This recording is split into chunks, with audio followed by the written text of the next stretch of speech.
Welcome to video 3 of Fill in the Gaps in Your Schedule. One more way to add $10,000 or more of production to your schedule in the next 30 days or less.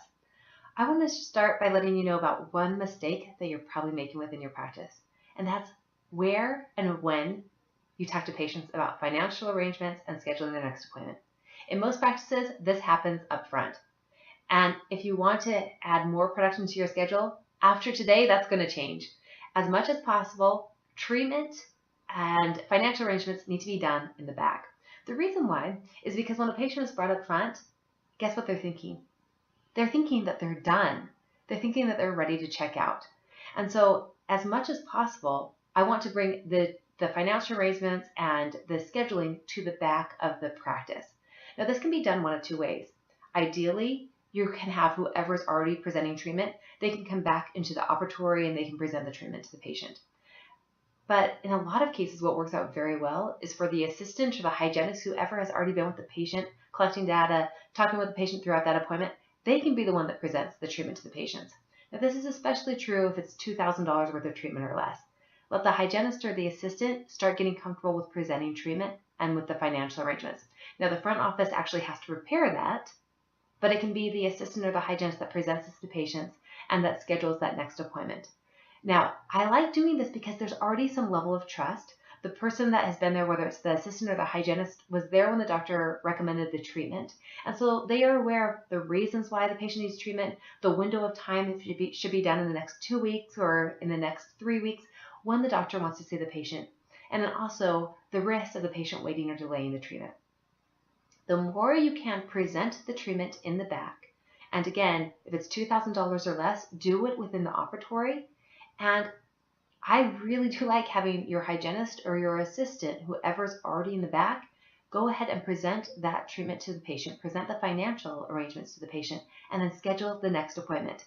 Now, if you are cautious, if that concerns you to have your hygienist or have your assistant do that, well, then you can have the financial coordinator, your office manager, whoever usually schedules, have them come to the back to present the treatment. Start with that. But then as your hygienist, as your assistant, get used to seeing the office manager, your financial coordinator, making those arrangements. Hopefully they'll become more comfortable with it too, and they can start presenting the treatment. Again, if it's less than $2,000. Now, if you're really short on operatories and you do not have that opportunity for patients to stay within the operatory, then the second best option would be for there to be a consultation room.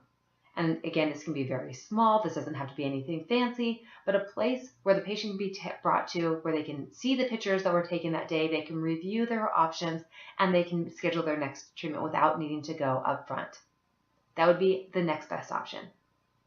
But the third option, and I'm going to tell you, I know nobody really loves this one, but it's the best option that I could come up with, is that if you do not have the operatory space and you don't have a consultation room, then the patient stays within the operatory until the front office is ready to welcome that patient, until they're ready to discuss the financial arrangements, and until they are ready to schedule that patient's appointment. Because if a patient is up front waiting, the likelihood of that patient just walking out the door is dramatically increased.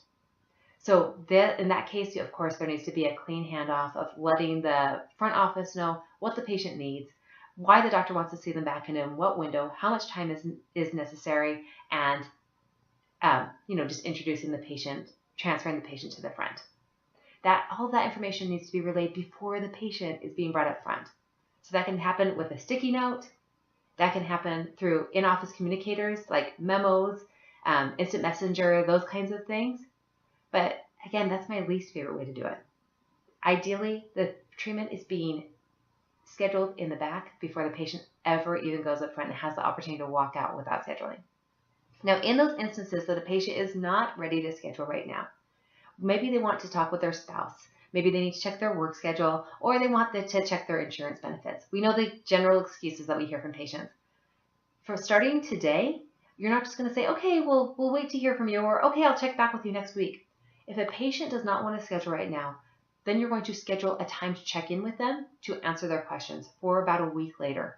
So let's say that they need to speak with their spouse or that they need to check their work schedule. Just say, okay, Joe, how much time do you need to check your work schedule? You need 2 days? Okay, perfect.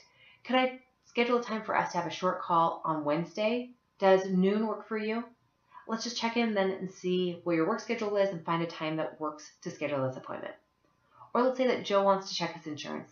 Okay, Joe, well, I'm going to be checking with your insurance. The thing is, we generally need a very clear estimate even before we hear back from your insurance carrier. So if you want to give me a day or two to do that, how does Thursday work for us to have a call at, does 4 o'clock work for you? Perfect. We'll have a call at 4 o'clock. It'll just be about 5 or 10 minutes. I can let you know what your insurance benefits are, and we can get that appointment scheduled. Don't let the patient walk out the door without the next communication clearly in place. Ideally, that means that they're scheduling their next treatment at that time. But if they don't do that, at least have a time scheduled for when you can talk to them about their concerns, you can address insurance benefits, whatever it may be, and you can get that appointment scheduled. That's it. So I hope that you put these 3 strategies into place and you notice a huge impact on your practice. I have shared this before, but I've worked with dentists across the country, and the impact that I've seen from implementing one of these steps has been really tremendous, anywhere from $3,000 up to $27,000 just by implementing one of these strategies. And the biggest success story that I had in less than 30 days by implementing these key strategies was to add over $40,000 of production. And the great thing is, this was a fee-for-service practice, so that was $40,000 of collected production. It was amazing. So please don't discount these things, even though they're simple. They're very, very effective.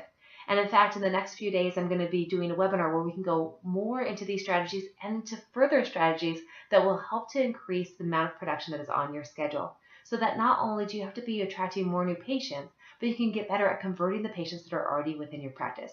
So keep an eye out for that email, and I look forward to talking to you soon.